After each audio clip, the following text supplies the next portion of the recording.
So one of the things that we've seen a lot of is right-wingers sort of vying to carry the mantle of Charlie Kirk's ideology and philosophy. So you have like the Zionist right-wingers are saying like, he was one of us. He was totally a Zionist. He loved Israel and Netanyahu.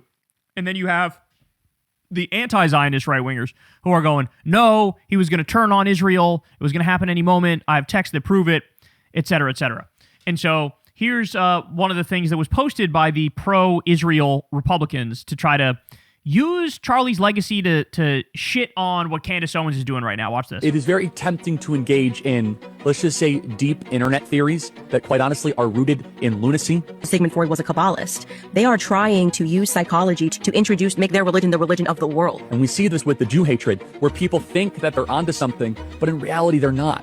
The nation of Israel may have been established by some Frankists. This particular affliction blames the Jews for everything.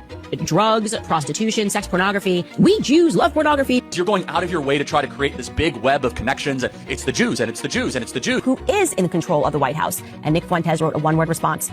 Jews. You want to talk about low IQ, blaming an entire group for all of your problems. These 6 individuals that I am showing you were the most murderous. Of those individuals, the majority of them were Jews. Anyone with a decent moral compass should reject the scapegoating of Jews. Jewish people were the ones that were trading us. Jewish people were in control of the slave trade. Your obsession with this group of people is so unhealthy.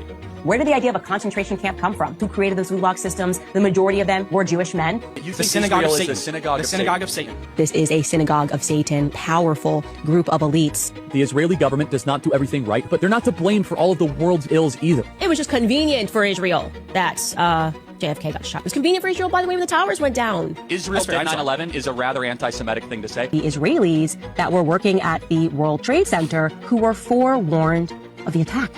So you get the gist of it. This was posted by the pro-Israel right-wingers, be like, see, Charlie was with us. Now, of course, the story's a lot more complex than this because it is true that in the waning days of his life, there are text messages that prove, and nobody doubts that they're accurate, that he did say, I'm going to turn on the pro-Israel people because he felt like they were giving him a ridiculous amount of unnecessary pressure because he dared to have like Tucker Carlson at his TPUSA events, and he would air out the disagreements on Israel at the TPUSA events. The pro-Israel people didn't like that. He felt like they were pushing back too aggressively. He's like, they're leaving me no choice but to turn on them. So that's also true, right? But you can see they're fighting over Charlie's legacy. Oh, no, Charlie's with us. No, Charlie's with us, okay? So in stepped Dave Rubin.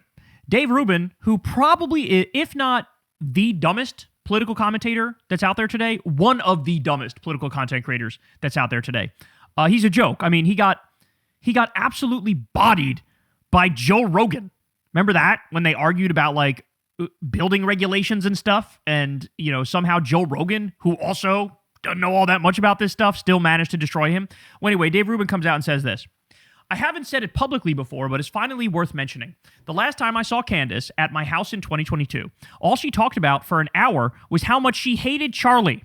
I remember it vividly because the other 2 people she was ranting against that night were Ivanka and Jared.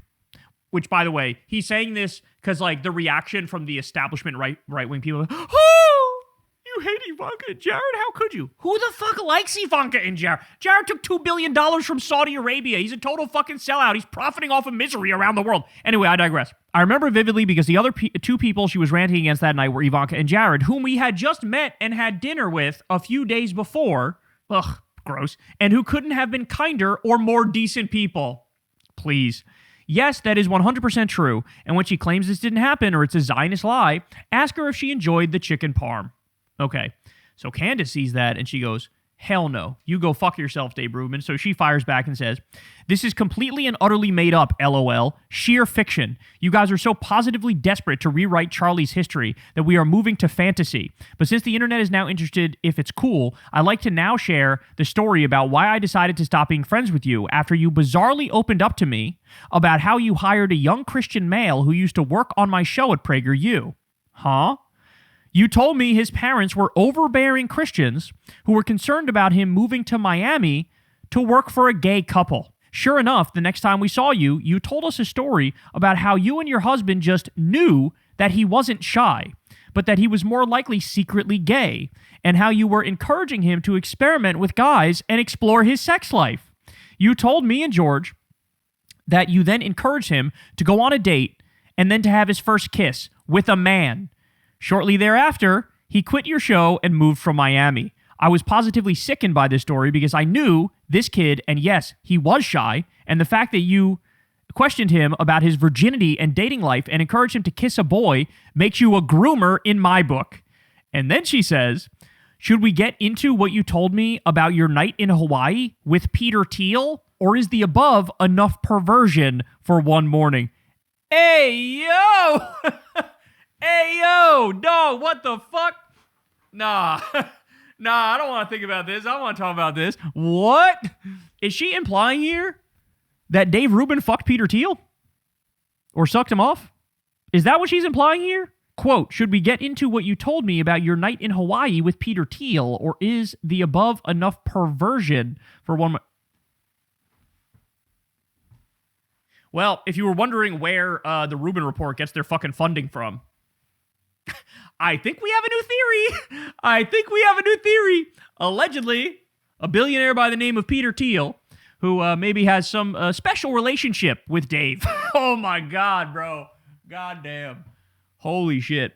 Bro, I love it when the girls fight like this. Because they are some messy-ass drama queen bitches. I remember back in the day when it was the left that was always at each other's throats and everybody was always arguing with each other, and it was nonstop for like 3 years straight. I remember being kind of jealous of the right, thinking like, how are they always on the same page and they're never fighting with each other? There's never any infighting. There's never any like petty disagreements. They're always just right to the same script over and over. And then here we are in the year of our Lord 2026, and that shit has totally flipped. Now everybody on the left is attacking the proper targets on the right, and everybody on the right is attacking other people on the right. I mean, you got Nick Fuentes and Tucker Carlson. They were allies, then they were fighting with each other. You have Nick Fuentes and Candace. They were allies, then they were fighting with each other. You got those three, and they're up against like Mark Levin and Ben Shapiro and fucking some of the other right-wingers online. Now Dave Rubin comes in from the top rope to go after Candace, but Candace smacks his ass back down and basically says that he sucked off Peter Thiel and that he does all sorts of perversion, and he tries to turn his straight young male workers gay, working at like... Goddamn. Let them fight. Because at the end of the day, if you really think about it, at the end of the day, all these assholes have is drama. Because what do they actually believe? What does Candace actually believe? Well, we know she's huge on conspiracism, right? She's like the new version of Alex Jones. And that's why Alex Jones is so pissed off at her, by the way, and continuing to go after her. Because like, she's now what he was. She surpassed him in being successful doing it. So, yeah, I don't know, man. This is just wild. This is just wild to see. I love that they're at each other's throats. I love that they're ripping each other to shreds. I love that they're destroying the movement from within. But Candace fundamentally believes in nothing, so she's going to just spin her wheels in the same place with all the conspiracy stuff, which is great. I love that she's a kamikaze going after other people on the right. Dave Rubin is fucking embarrassingly useless and has no semblance of an audience, but you got other people on his side that are just, they go out on their shows every day and they just beg for war with Iran. That's what Mark Levin was doing. We better bomb Iran by tomorrow. What are you doing, Mr. President? I demand you bomb. This is what the right has become. Psycho warmongers, corrupt fools, insane conspiracy theorists, and people who yell at each other and accuse each other of fucking various billionaires. Correct me if I'm wrong, though, but isn't Candace's husband mega wealthy? Or like royalty or something like that? Candace's husband might be a billionaire. So apparently, to make it on the right, they're all just fucking billionaires and sucking off billionaires. That's the gist that I'm getting from this, right? So I guess on the left here, we're a little unique. We're in a class of our own because we are neither fucking nor sucking off billionaires nor even taking a dime from these motherfuckers. So you love to see it. I cannot wait for the next dose of this. I can't wait for Candace to do a long show going after Alex Jones. That's going to be amazing because Alex has been going after Candace relentlessly. I can't wait for Dave Rubin to react to Candace and then Candace to fire back at Dave Rubin again.